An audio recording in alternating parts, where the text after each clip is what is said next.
नमस्कार, आप देख रहे हैं ख्याल आपका और मैं हूं आपके साथ गुंजन मित्तल। आपका एक बार फिर से स्वागत है आपके अपने हेल्थ शो में, जिसका मकसद है आपको सेहत से जुड़ी हर जानकारी देना। आपको ईशान अवस्थी तो ज़रूर याद होगा, फिल्म तारे ज़मीन पर का वो मासूम बच्चा जो दुनिया से थोड़ा अलग था और अक्षरों में उलझा रहता था। उसे पढ़ने लिखने में काफ़ी दिक्कत होती थी। ईशान की तरह और भी कई बच्चों को पढ़ने लिखने में और अक्षरों को पहचानने में काफ़ी दिक्कत होती है। इस समस्या को डिस्लेक्सिया कहा जाता है। ये एक किस्म का लर्निंग डिसऑर्डर है। बचपन में कहा जाता है बॉलीवुड अभिनेता अभिषेक बच्चन भी इस बीमारी से पीड़ित थे, लेकिन सही समय पर इस बीमारी का इलाज शुरू कर इस बीमारी पर काबू किया जा सकता है। आज इसी विषय पर बात करने के लिए हमारे साथ जुड़ी हैं मणिपाल हॉस्पिटल की clinical psychologist doctor Shweta Sharma. Doctor Sharma, आपका बहुत बहुत स्वागत है हमारे शो में। Thank you for having me. Doctor, मेरा सबसे पहला सवाल आपसे कि डिस्लेक्सिया क्या होता है, आप हमें आसान भाषा में समझाइए, और डिस्लेक्सिया कितने प्रकार का होता है?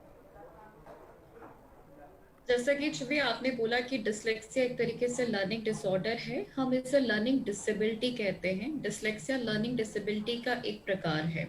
ओके। लर्निंग डिसेबिलिटी जिसमें कि आईक्यू जो है, मतलब जो बौद्धिक क्षमता है बच्चे की, वो सामान्य होती है, उसमें किसी तरीके का इशू नहीं होता, लेकिन उसके बाद भी कुछ स्पेसिफिक सब्जेक्ट्स में या नंबर्स में या कई बार उनको ये समझ में नहीं आता कि क्या दिशा होगी क्या नहीं होगा, उस हिसाब से उन एरिया में जब उनको प्रॉब्लम होना शुरू होती है तो उसे लर्निंग डिसेबिलिटी कहा जाता है।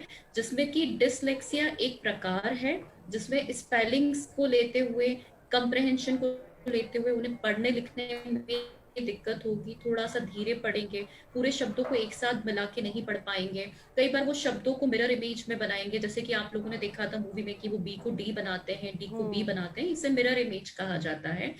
या कई बार उनको कुछ शब्द बड़े उसमें दिखाई देते हैं, तो ये जो लिखने में, समझने में या उसको पूरी तरीके से कंप्रहेंशिएट करने में प्रॉब्लम है, उसे डिसलेक्सिया कहा जाएगा। अगर सिर्फ नंबर्स की प्रॉब्लम होती है तो उसे डिसकैलकुलिया कहा जाता है, कि मैथ से रिलेटेड जितने भी बेसिक कॉन्सेप्ट उन्हें समझ में नहीं आ रहे हैं, वो डिसकैलकुलिया है। डिस्ग्राफिया में फिर से वही चीजें हैं कि जब हम डायग्राम्स की बात करते हैं, ग्राफिकल प्रेजेंटेशन की बात करते हैं, जब वहां दिक्कत आती है उसे डिस्ग्राफिया कहा जाता है। तो डिसलेक्सिया एक तरीके से लर्निंग डिसेबिलिटी का प्रकार है, जहां पे आईक्यू बच्चे का एवरेज रहेगा या बिलो एवरेज रहेगा, लेकिन उसके बाद भी किसी एक सब्जेक्ट में या किसी एक हिस्से में उसको दिक्कत हो रही है सोचने समझने में, उसे डिसलेक्सिया कहते हैं। अब अगर डिसलेक्सिया के प्रकारों की बात की जाए तो एक होता है जो जन्मजात है और एक होता है जो एक्वायर्ड कहा जाता है। जन्मजात का मतलब यह है कि वो जेनेटिक रीजन से या एनवायरमेंटल रीजन से आपके अंदर एक क्षमता आई है कि आप इसको पूरी तरीके से नहीं कर पाएंगे। आपकी बुद्धि बिल्कुल ठीक है, लेकिन आपको उसको लिखने पढ़ने में, आपको सीखने में प्रॉब्लम हो रही है, इसलिए उस लर्निंग डिसेबिलिटी में आप फॉल कर रहे हैं। एक्वायर्ड का मतलब यह है कि आप बचपन से बिल्कुल ठीक थे, कोई दिक्कत नहीं थी, लेकिन कोई ब्रेन इंजरी हुई जो किसी एक्सीडेंट के कारण हो सकती है, या कभी कोई रिएक्शन हुआ किसी मेडिसिन का, कभी फीवर बहुत ज्यादा हुआ, ब्रेन फीवर हुआ, उसके कारण अगर आपकी क्षमता पे कोई प्रभाव आता है तो उसे एक्वायर्ड डिसलेक्सिया कहा जाता है। तो इस तरीके से डिसलेक्सिया के दो प्रकार होते हैं। ओके, तो क्या हम इसे मेंटल डिसऑर्डर भी कह सकते हैं? नहीं, ये मेंटल डिसऑर्डर बिल्कुल भी नहीं है। ओके। मेंटल डिसऑर्डर का मतलब ये है कि आपकी एक तरीके से पूरी क्षमता में, इसे मेंटल डिसऑर्डर नहीं डिसेबिलिटी कहा जाता है। तो ओके। डिसेबिलिटी और डिसऑर्डर का मतलब यही है। डिसऑर्डर जब आप ऑर्डर में नहीं है, आप कहीं पे डिस्टरबेंस आपका चल रहा है। डिसेबिलिटी का मतलब ये है कि आप पूरी तरीके से ऑर्डर में, बस आपकी एक आध दो जो क्षमता है, आपकी एक आध दो जो स्किल्स हैं, उसमें आपको कुछ डिफिकल्टी फील हो रही है, कुछ कठिनाई महसूस हो रही है। लेकिन डिसेबिलिटी को ठीक किया जा सकता है, पूरी तरीके से तो नहीं, बट उसको एक्वायर्ड करवाया जा सकता है। तो जैसे कई केसेस में है कि ऐसा नहीं कि जिंदगी भर, आपने भी अभी जैसे कहा कि अभिषेक बच्चन को ये बीमारी थी, अब नहीं है, तो अगर प्रॉपर ट्रेनिंग दी जाए, प्रॉपरली ट्रीटमेंट दिया जाए, तो इस क्षमता को हम फिर से बच्चे में लेके आ सकते हैं, उस डिसेबिलिटी को खत्म कर सकते हैं। ओके। डिसऑर्डर्स के साथ में इशू ये है कि वो जिंदगी भर ही आपके जिंदगी का हिस्सा बने रहेंगे। आप ओके। उसमें आ चुके हैं तो आपको दवाइयों की मदद लेनी ही पड़ेगी, थेरेपी की मदद लेनी ही पड़ेगी। लर्निंग डिसेबिलिटी में दवाइयों का कोई रोल इतना ज्यादा नहीं होता, जब तक आपके अंदर एडीएचडी का इशू या मेंटल रिटार्डेशन या कोई और इशू जो एसोसिएटेड कंडीशंस हैं वो हो, अदरवाइज सिर्फ लर्निंग डिसेबिलिटी के लिए मेडिसिन नहीं होती हैं। ओके डॉक्टर, कई बार माँ बाप नहीं जान पाते कि हमारे बच्चे को डिसलेक्सिया है और वो ये समझते हैं कि बच्चा पढ़ाई के लिए बहानेबाजी कर रहा है, जैसे कि फिल्म में भी दिखाया गया था। तो क्या इस बीमारी के कोई लक्षण भी होते हैं और डिसलेक्सिया के लक्षणों को किस उम्र में पता चलता है बेसिकली? डिसलेक्सिया अगर देखा जाए, एक तो हमारे यहाँ सबसे ज्यादा कमी अवेयरनेस की है। बच्चों किसी को पता ही नहीं होता, उनको यूजुअली लगता है छोटे बच्चे हैं, पढ़ने में मतलब नहीं लगेगा मन इनका, या खेलने में ज्यादा मन लगाएंगे। तो यहाँ पे जो शुरू के ईयर्स होते हैं, 6 to 7 ईयर्स की एज जब होती है, जहाँ पे बच्चा प्रॉपरली लिखना शुरू कर चुका होता है, ये वो समय होता है जब आपको प्रारंभिक लक्षण दिखाई देने शुरू होते हैं। बच्चा बाकी सब्जेक्ट्स में बहुत अच्छा कर रहा है, उसकी समझ में कोई इशू नहीं है, लेकिन किसी एक सब्जेक्ट में आके या किसी एक या दो सब्जेक्ट में आके, जो ज्यादातर केसेस में गणित या इंग्लिश होते हैं, मैथ्स और इंग्लिश ही होते हैं, अगर उनमें वो अटक रहा है तो ये एक प्रारंभिक लक्षण है कि बच्चा डिसेबिलिटी की तरफ, लर्निंग डिसेबिलिटी की तरफ अग्रसर हो रहा है। और इसी समय पे अगर उनको समझा जाए, उनकी साइकोलॉजिकल स्क्रीनिंग की जाए, जो असेसमेंट टूल्स होते हैं जिसमें हम मेमोरी का पार्ट होता है, जिसमें राइटिंग का पार्ट होता है, जिसमें वर्बल लैंग्वेज का पार्ट होता है, उनको यूज करते हैं हम लोग, और उसके बाद एक कंक्लूजन पे पहुंचते हैं कि ठीक है, बच्चे में अभी इस लेवल पे डिसेबिलिटी है, और वहां से उनके ऊपर अगर काम किया जाए तो इस समस्या से छुटकारा पाया जा सकता है।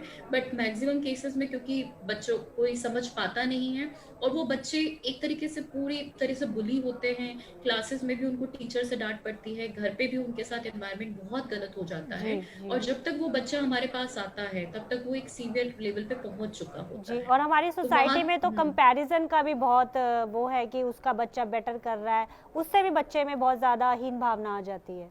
बहुत ज्यादा यहाँ पे पेरेंट्स को ये समझाना जरूरी हो जाता है कि सिर्फ एकेडमिक्स ही सब कुछ नहीं है। अगर आप इन बच्चों की बाकी क्षमताओं पे ध्यान देंगे तो ये बच्चे आर्टिस्टिक होते हैं। बस फर्क ये है कि बाकी बच्चों को, 40 बच्चों को अगर आप एक तरीके से सिखा रहे हैं, इस एक बच्चे को आपको थोड़े अलग तरीके से सिखाना है। शायद उसको ज्यादा समय आपको देना होगा, आपको अपने सिखाने के तरीके बदलने होंगे, और इसीलिए अब सीबीएसई में देखा जाए या फिर इंटरनेशनल बोर्ड्स में भी ये प्रोविजन रखा जाता है कि जिनको लर्निंग डिसेबिलिटी है, जिन बच्चों को, उस लेवल के अकॉर्डिंग या तो उन्हें ज्यादा समय देते हैं, या फिर वो सब्जेक्ट में ज्यादा डिफिकल्टी है तो उसको हटा दिया जाता है कि जिससे बच्चे के ओवरऑल ग्रेड पे कोई असर ना आए, और बच्चा ये जो कंपैरिजन वाला जो माहौल है हमारे सोसाइटी में या परिवारों में, उसका शिकार ना बने। वो अपनी क्षमता, जो उसकी क्षमता है, शायद वो आर्ट में अच्छा है, शायद वो क्राफ्ट में अच्छा है, उसके बेसिस पे उसका वो एकेडमिक स्कोर बना रहे और उसको दिक्कत ना हो। जी,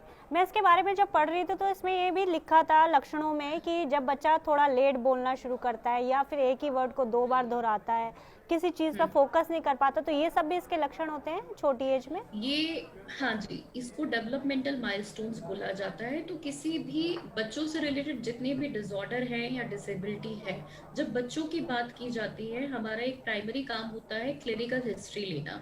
क्लिनिकल हिस्ट्री में डेवलपमेंटल हिस्ट्री भी इंपॉर्टेंट होती है, और माइलस्टोन, जैसे बच्चे ने किस एज में बोलना शुरू किया, कब उसने चलना शुरू करा, कब उसने जो छोटी छोटी चीजें, बैठना शुरू किया, तो बर्थ टू 12 मंथ्स, ये 0 to 12 मंथ्स तक का जो फेज है, जिसमें हर 2-2 महीने में बच्चा एक माइलस्टोन अचीव करता है, इनको देखा जाता है। अगर माइलस्टोन एज अप्रोप्रिएट नहीं होते हैं, डिले होते हैं, ऐसा नहीं कि माइलस्टोन बच्चा अचीव ही नहीं करेगा, डिले करेगा, तो उसे एज अप्रोप्रिएट के बेसिस पे देखा जाता है। अगर वो डिले है तब भी चांसेस हैं कि लर्निंग डिसेबिलिटी होगी। बट ऐसे भी कई केसेस हैं जिसमें ये सब कुछ नॉर्मल रहा, बट लेटर एज में पता चला कि नहीं, बच्चे में लर्निंग डिसेबिलिटी है।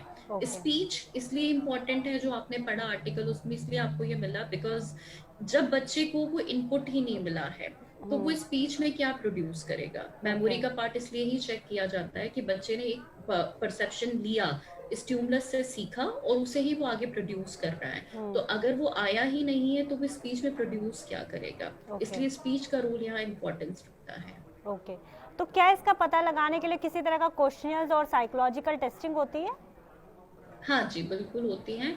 क्वेश्चनायर तो नहीं, एक पूरा कम्प्रिहेंसिव बैटरी होती है ओके। साइकोलॉजिकल, जिसमें अलग-अलग जो क्वेश्चनायर्स हैं, जो टेस्ट हैं, उनको कंपाइल करके हम बच्चे के ऊपर टेस्ट करते हैं। उसकी मेमोरी का टेस्ट किया जाता है, रीडिंग कैपेसिटी का टेस्ट किया जाता है, फिर लर्निंग का टेस्ट किया जाता है, किस तरीके से बच्चा लिख रहा है, ये टेस्ट किया जाता है। बच्चे के क्लास में रिकॉर्ड्स क्या हैं, टेस्टिंग में तो जो बच्चा कर रहा है, वो हमारे सामने कर रहा है, एक एनवायरनमेंट उसको दिया गया है। बट ओपन एनवायरनमेंट में वो किस तरीके से बिहेव करता है, किस तरीके से प्रेजेंट करता है खुद को, तो उसके वो सारे एकेडमिक रिकॉर्ड्स भी चेक किए जाते हैं। कई बार बच्चों में, मैक्सिमम केसेस में आपको attention deficit hyper active disorder मिलता है लर्निंग ओके। डिसेबिलिटी के साथ में, कि ओके। बच्चा एक जगह बैठ नहीं पा रहा है, अटेंशन में उसको प्रॉब्लम हो रही है। तो एडीएचडी की स्क्रीनिंग भी इन केसेस में करना जरूरी होती है, जस्ट टू रूल आउट कि एडीएचडी एसोसिएटेड तो नहीं है। अगर एडीएचडी एसोसिएटेड है तो एडीएचडी का मैनेजमेंट भी साथ में करना जरूरी है, जिससे कि इफेक्टिव रिजल्ट्स आए। ओके। और ये काम बेसिकली जी। क्लिनिकल साइकोलॉजिस्ट का होता है। I am sorry to interrupt, लेकिन ये बहुत इंपॉर्टेंट है, क्योंकि पेरेंट्स को ये नहीं पता होता कि हमें बच्चों को कहाँ लेके जाना है। जी। जी। वो पीडियाट्रिशियन के पास जाते हैं, कई बार वहां पे इनिशियल स्क्रीनिंग हो जाती है, जो डेवलपमेंटल पीडियाट्रिशियन होते हैं। लेकिन यहाँ आपको समझना जरूरी है कि क्लिनिकल साइकोलॉजिस्ट का काम असेसमेंट्स का है, थेरेपीज का है। इसके आगे अगर स्पीच में प्रॉब्लम आएगी तो आपको स्पीच थेरेपिस्ट के पास में जाना होगा। तो ओके। ये टीम वर्क है। अगर मेडिसिन की जरूरत होगी, वो आपको पीडियाट्रिशियन दे सकता है। अगर असेसमेंट की जरूरत है, थेरेपी की जरूरत है, तो आपको क्लिनिकल साइकोलॉजिस्ट के पास जाना है, जो कि आरसीआई लाइसेंस्ड हो, मतलब रिहैबिलिटेशन काउंसिल ऑफ इंडिया के अंडर रजिस्टर्ड हो। और अगर वो आपको बोलते हैं कि स्पीच में प्रॉब्लम है, तो आपको स्पीच थेरेपी के साथ भी सेशन लेने होते हैं, ओके। एक इफेक्टिव ट्रीटमेंट के लिए। ओके। डॉक्टर, ये भी बताइए कि डिसलेक्सिया क्या सिर्फ अर्ली एज में होता है या टीन एज या एडल्ट्स में भी हो सकता है? और जो ये बच्चे होते हैं वो नॉर्मल बच्चों जैसा बिहेव नहीं करते, जैसे फिल्म में दिखाया गया था कि वो थोड़ा अलग थलग रहता था, थोड़ा नॉर्मल बिहेव नहीं करता था, घुलता मिलता नहीं था, तो ऐसा ही होता है? देखिए, ये जो दिखाया गया था बिल्कुल सही दिखाया गया था, लेकिन थोड़ा सा उसमें रीजंस और उसकी जो इटियोलॉजी है कि क्यों बच्चा ये कर रहा है, वो मिसिंग पार्ट था वहां पे। ओके। लेटर एज में तब होता है जब जैसे मैंने कहा था कि एक्वायर्ड है, तो बचपन बहुत अच्छे से गया, बाद में अगर कोई चोट लगी या कोई ऐसी बीमारी हुई जिसके कारण उसको एक्वायर्ड हुआ लर्निंग डिसेबिलिटी, तब ये टीनेज में पाया जाएगा। नहीं तो अगर ये जन्म से है तो आपको जो अर्ली ईयर्स है उसी में ये डिटेक्ट हो जाता है। ऐसा नहीं होता कि अर्ली ईयर्स बहुत अच्छे जा रहे हैं और टीनेज में जाके आप डिटेक्ट कर पा रहे हो। ओके। अगर लेवल बहुत कम है तो कई बार पता भी नहीं चलता, आप पूरी जिंदगी निकाल देते हैं। हम सब जी। लोगों को भी थोड़ा थोड़ा रहता है कुछ, कि हम कुछ स्पेसिफिक वर्ड्स है जिनको प्रॉपर प्रोनाउंस नहीं कर पा रहे हैं, कुछ चीजों में भी डिफिकल्टी हो रही है, बट वो बहुत माइल्ड लेवल है, तो शायद कभी किसी ने पहचाना ही नहीं। ठीक है, अब रही बात कि ये बच्चे अलग व्यवहार क्यों करते हैं, तो आप सोच के देखिए कि मैं एक चीज एक्सप्रेस करना चाह रही हूँ, ठीक है, लेकिन आप, क्योंकि मैं आपके अकॉर्डिंग नहीं कर पा रही हूँ, उस पूरे ग्रुप के अकॉर्डिंग नहीं कर पा रही हूँ, तो मैं आपको समझा नहीं पा रही हूँ। जब मैं आपको समझा नहीं पा रही हूँ तो आप मेरे साथ कम्युनिकेशन नहीं करेंगे प्रॉपरली, मुझे भी इरिटेशन होगी, क्योंकि मुझे दूसरा तरीका नहीं पता कि जी। मैं जी। कैसे आपके साथ कम्युनिकेट करूं। तो उस केस में मैं चूज करूंगी कि मैं आपसे थोड़ा सा डिस्टेंस बना लूं, अलग रहूं, या फिर मैं कोशिश करूंगी कि अलग अलग तरीके से आपको समझाने की। जी। जब वो अलग अलग तरीके में यूज कर रही हूँ समझाने के लिए, वो कई लोगों के लिए असामान्य व्यवहार हो सकता है, और उस केस में लोग बोलते हैं कि ये बच्चा सामान्य नहीं है, असामान्य है। जी। या अगर बच्चा अलूफ हो जाता है, जैसे वो बच्चा था कि वो अकेले रहना पसंद करता था, क्योंकि कोई उसकी बात नहीं समझ समझ नहीं पाता पाता था था, उसे। जी। वो उनको उसके समझ अपने पाएंगे। पेरेंट्स भी नहीं समझ हाँ, पाते थे इवन। हाँ, माँ के साथ में वो ज्यादा रहना पसंद करता था, क्योंकि माँ कोशिश करती थी, तो उसको एक होप दिखती थी कि मैं उनको समझा सकता हूँ। अगर आप समझना ही नहीं चाह रहे हो तो वो बच्चे एक लेवल तक ही ट्राई करेंगे, उसके बाद में वो कोशिश करेंगे कि हम अकेले रहें, और अपनी ही दुनिया में खो जाते हैं। जी। और जी। इसलिए इन बच्चों में कई बार डिप्रेशन के भी केसेस मिलते हैं लेटर एज में। जब बहुत समय तक की कंडीशन चलती है तो डिप्रेशन, एंजाइटी, पैनिक एंजाइटी, ये सब कुछ भी इन बच्चों में मिलती है। ओके।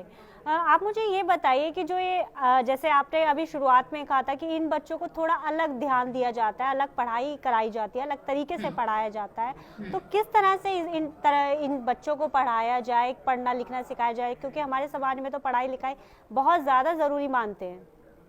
जी, तो गुंजन, आपने स्पेशल एजुकेटर टर्म सुना होगा। अभी बहुत से कोर्सेज भी चलने शुरू हुए स्पेशल एजुकेटर के लिए।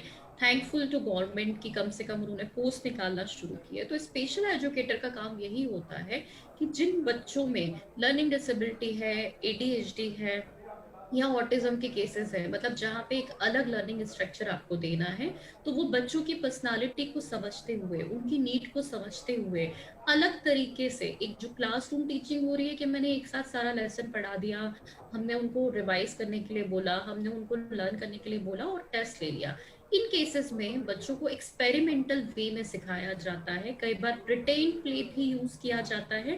खेल खेल में आप बच्चे को सिखाना शुरू करते हैं, जिससे कि उनको एक एकेडमिक लेवल पे या उनकी वो जो एबिलिटी है उसके ऊपर डायरेक्ट प्रेशर नहीं पड़ता, लेकिन वो खेल खेल में उस कॉन्सेप्ट को समझ जाते हैं, जी आर्टिस्टिक वे में खुद को एक्सप्रेस कर पाते हैं। इसलिए उनका एवोल्यूशन भी अलग तरीके से किया जाएगा। या अगर हमें लगता है कि ठीक है वो बच्चा नॉर्मल वे में कर पा रहा है बट उसको ज्यादा समय की जरूरत है, जी तो उनका टाइम स्ट्रक्चर हटा दिया जाएगा। तो ये जो चैलेंजेस हैं जो हम डिसिप्लिन करने के लिए बच्चों को यूज करते हैं, मैं ये नहीं कह रही हूँ कि वो स्ट्रक्चर गलत है, बच्चों में डिसिप्लिन लाने के लिए वो बहुत इंपॉर्टेंट है, टाइम मैनेजमेंट के लिए भी इंपॉर्टेंट है, लेकिन जिन बच्चों में डिसेबिलिटी है उनके साथ में हमें ये चैलेंजेस को रिड्यूस करना होता है।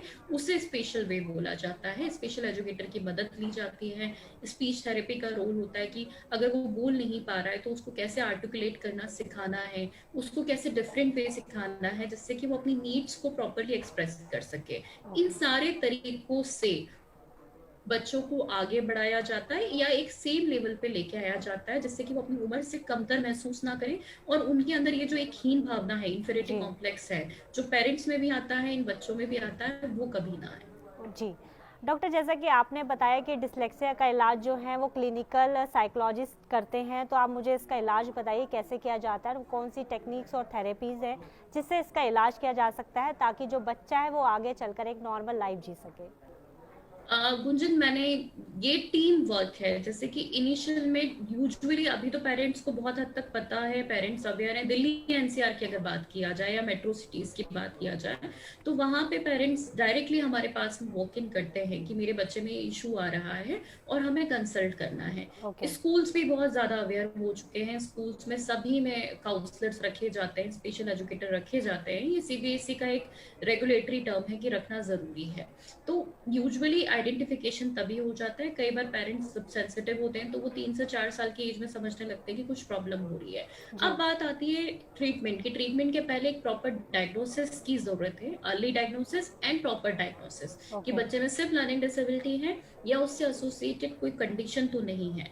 जब वो क्लियर हो जाता है उसके बाद में अगर मेडिसिन की रिक्वायरमेंट है तो वो या तो डेवलपमेंटल पीडियाट्रिशियन देंगे, कई केसेस में साइकेट्रिस्ट देते हैं, लेकिन पेरेंट्स साइकेट्रिस्ट के नाम पे जाना पसंद नहीं करते। ये मैं आपको बहुत फ्रेंकली बोल रही जी हूँ, इसको बिल्कुल लेके बहुत टैबू है। तो डेवलपमेंटल पीडियाट्रिशियन भी उन केसेस को हैंडल कर सकते हैं। जी हमारा काम होता है एज अ क्लिनिकल साइकोलॉजिस्ट उस असेसमेंट को देना, उसके बाद थेरेपी स्टार्ट करना। थेरेपी में सीटी यूज की जाती है और हम लोग भी स्पेशल एजुकेटर की भी मदद लेते हैं, उनका रोल बहुत इंपॉर्टेंट है यहाँ पे लर्निंग डिसेबिलिटी के केसेस में, और उसके बेसिस पे बच्चे की प्रोग्रेस देखते हैं।